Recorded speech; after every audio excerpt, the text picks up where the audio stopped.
Happy Thursday. I am excited to see some of the adjustments that are happening with our crisis school situation. For those of you that don't know, my name is Catherine Witcher, and I have been working in the special education community for over 20 years professionally. I've been in the special needs community my entire life. I'm a special needs sibling to an awesome guy with Down syndrome. And we are in unprecedented times, right?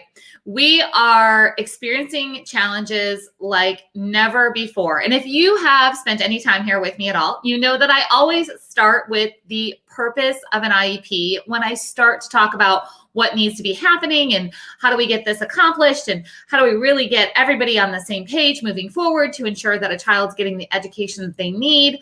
And right before the law starts, like all the jargon starts, there's a section called the purpose and findings. Now, I'm referring to IDEA law. I am not a lawyer. I don't practice the law. I tell you where to look. And IDEA law is for all states. This is not state specific. And in the purpose and findings, it says that your child or your students are entitled to a free and appropriate public education. Now, we hear that one all the time. We call it FAPE for short, FAPE, FAPE. But what was appropriate 2 months ago versus what's appropriate now versus what's going to be appropriate 2 months from now are all different things, right? So we're not going to talk about that piece of it right now. But the second part of that purpose and findings says to meet a child's unique needs. Now that's where we're going to talk just a little bit about what could be changed up right now to make that happen. Now, the third part of that purpose and findings I love, and that's where it says that the purpose of the IEP is to prepare a child for further education, employment, and independent living. See, an IEP is not to help a child keep up. It's not to help a child be like the other kids. It's to help them be prepared for further education, employment, and independent living. Now, here in our crisis schooling situation that we're in, there were a lot of things that weren't happening in the beginning, right? Like special education kind of got left aside as everybody was scrambling, trying to figure this out. Then a lot of school districts kind of dove into some solutions that really we have found a few weeks later are not working. It's not meeting a child's unique needs.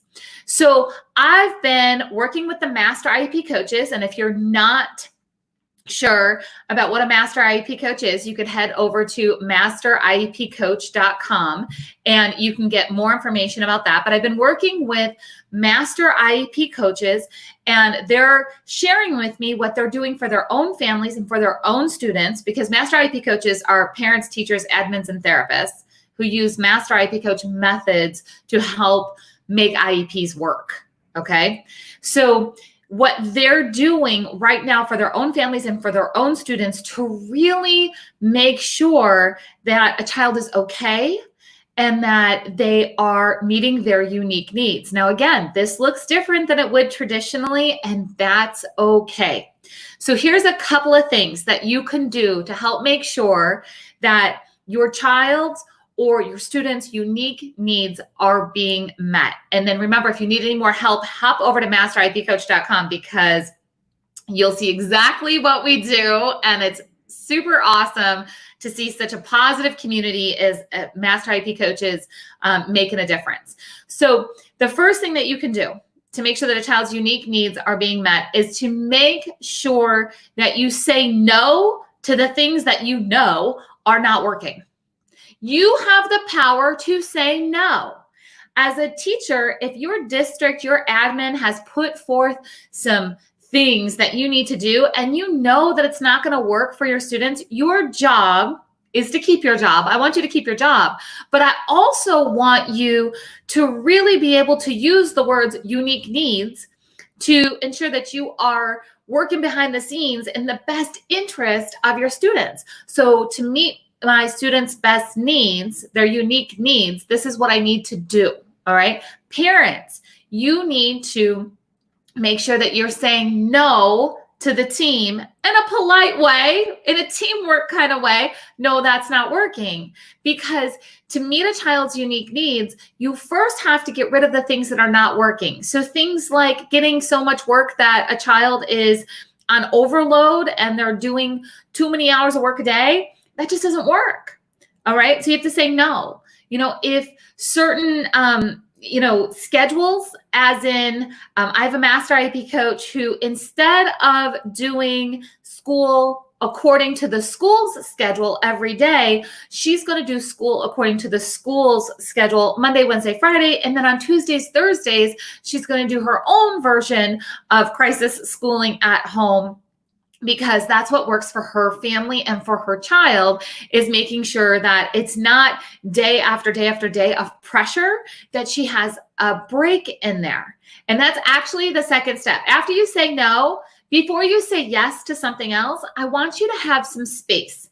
Right now, we have too much chaos that's happening, and people want to overschedule and because they're trying to over deliver. And that's everybody. Teachers are trying to over deliver. Parents are trying to over deliver. Everybody's trying to do all these things. And we don't have any space in our day to think. We don't have any space in our day to just be. We don't have that space to really decide what's best next, or what are some other solutions. We're hopping from one solution to another solution to another solution to another solution, take some space. Now that's going to feel really strange for a lot of special needs families, because in our community, right, we're so used to 18 different therapy appointments and, go to school and then run to this therapy appointment and hopefully grab some dinner at some point. And then we have to work on the behavior plan at home. And then. We're always on the go. And right now we need to have some space to make sure that we're making some great decisions for when the time does come for us to go back to school, because that's going to happen. So the first thing you're going to do is say no to the things that are not working. All right. You don't have to accept kind of the status quo because of what we just talked about in the beginning. It's, the entire purpose is to meet your child's unique needs. And sometimes that means saying no. Let's see. I see Lisa's here. Love it. Hey, Lisa. Hey, Celine. Hey, Jamie. Great to see you guys. Jamie's from Ohio. Ohio, you guys are shut down for the rest of the year, right? I think Lisa, she's in Utah. She's been shut down for the rest of the year. Wisconsin, Illinois, that's where I'm located at in the Midwest, shut down for the rest of the year. Most of us are being shut down for the rest of the year. So these things are so important that we're able to say no and then make space. But then here's the third thing. We have to do things differently, because our job, again, is not to keep up with the rest of the kids. Now, don't misinterpret that I think that a child with special needs should learn less. That is not what I'm saying. You will never hear me say that. I have extremely high expectations for every child to reach their potential. However, doing things differently is not doing things less. So what might we need to do differently? Something innovative, something that we haven't thought of yet. All right. How do we take that time to really decide, it's not just about saying, no, we're not going to do that right now, but we'll go back to it later. If it wasn't working, it wasn't working. You're not going back to that later. If you're going to make space, so you're going to say no, you're going to make this space. You're going to go, thinking about things. Don't think about how do we make what we were trying to do work. Think, how do we do things differently? How can we teach math differently? What worked in the classroom is probably not working at home.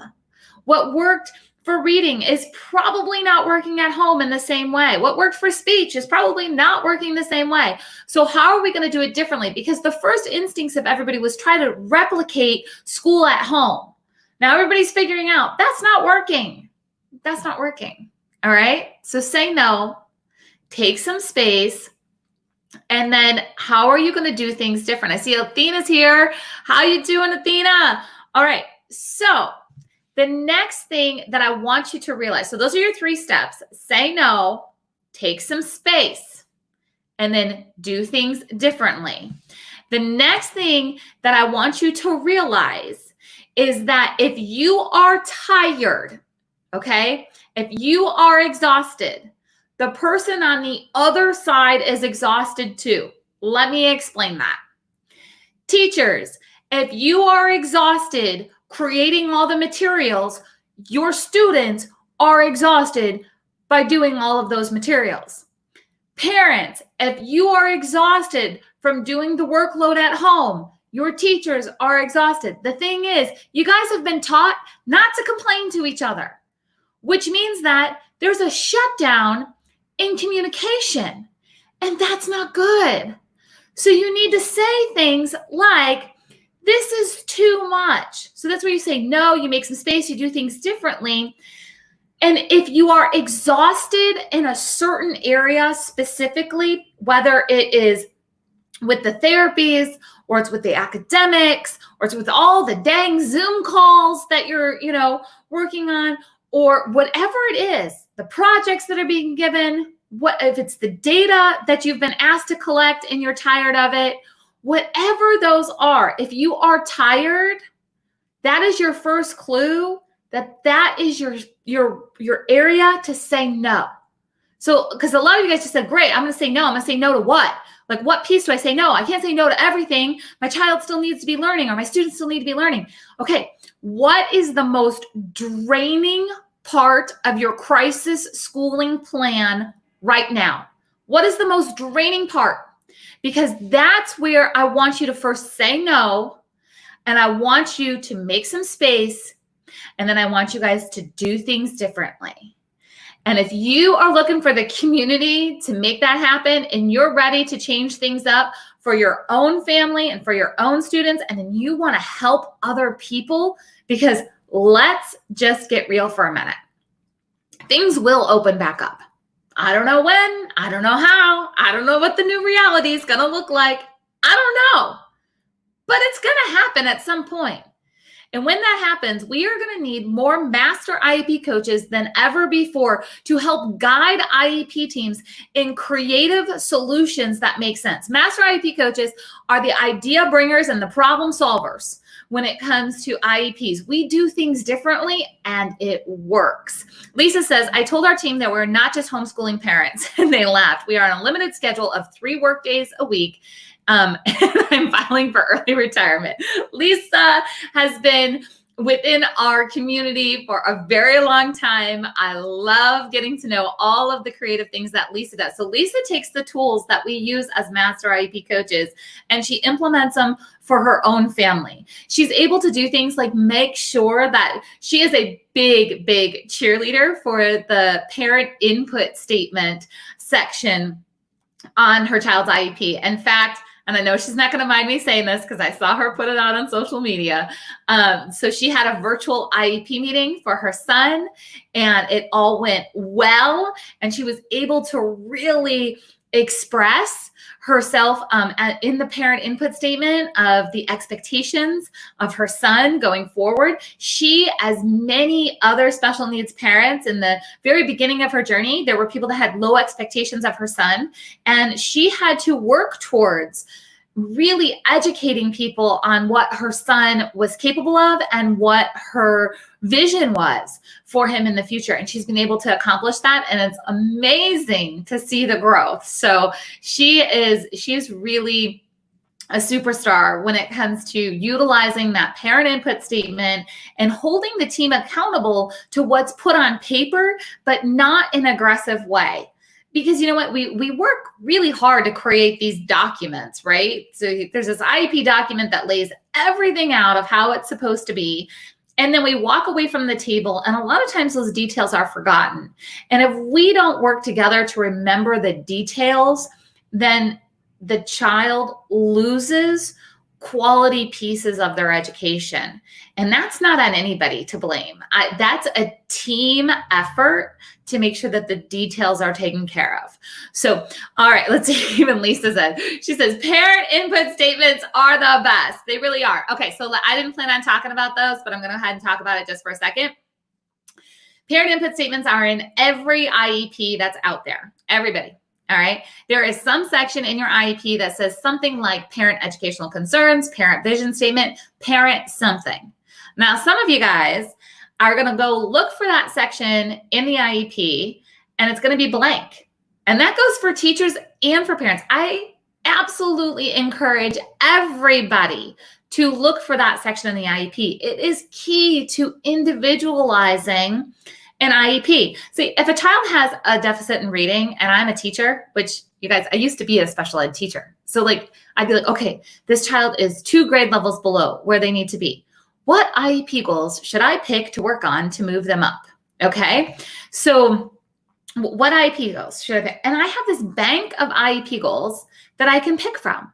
But if I have a parent input statement where the parent's talking about their goals for reading and communication, and I can really decipher what they see as a vision, that helps me narrow down where I'm going to focus in the IEP when it comes to those reading goals. Because your IEP is never going to have every goal that a child needs. It's just not. That's not the purpose.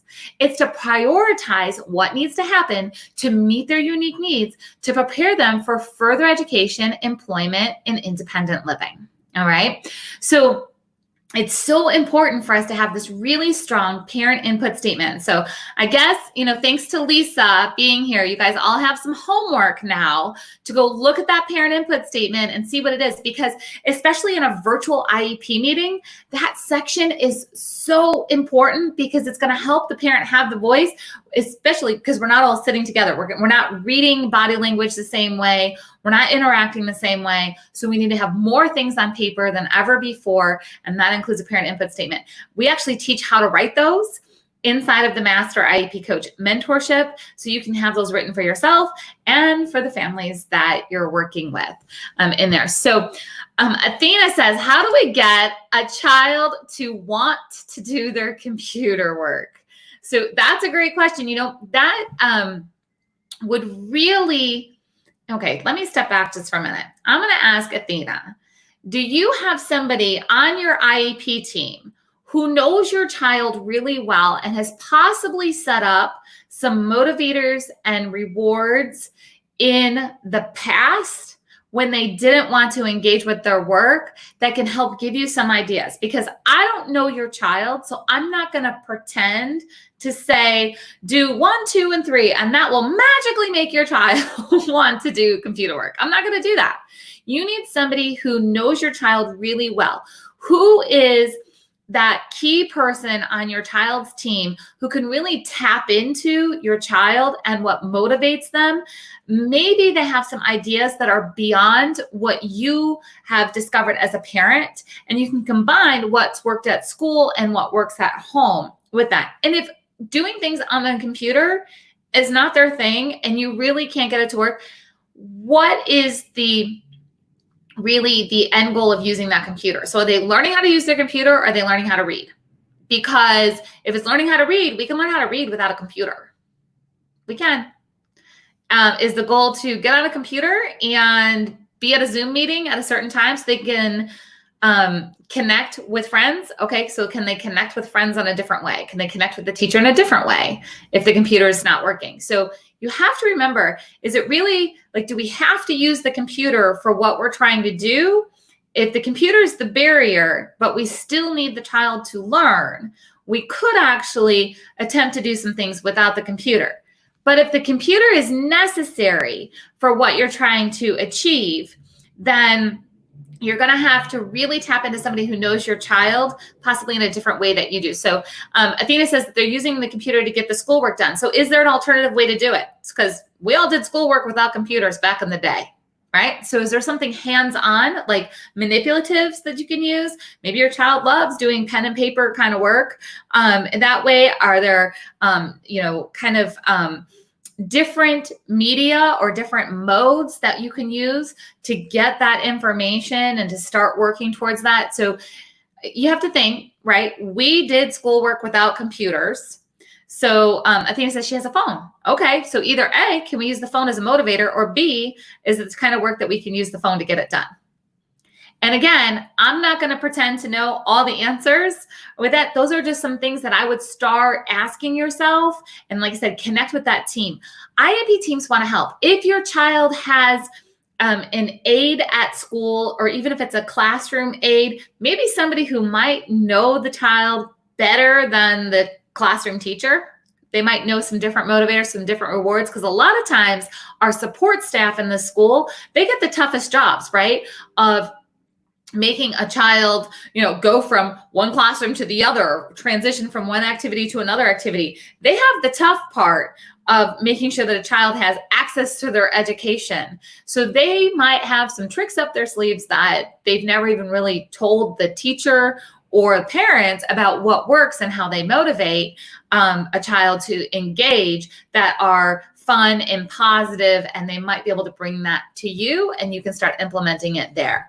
So, all right, everyone, I am excited to hear what is working for you in your crisis schooling at home right now, and possibly what do you need to say no to when it comes to your crisis schooling plan? What do you need to say no for? What do you need to make some space in your day for? And what do you need to do differently? Because you don't need to be pushing yourself through areas of your day that are making you and your child miserable. Now is not the time to be doing that. All right, hop on over to masteriepcoach.com. I hope to see you guys there, and I'll talk to you soon.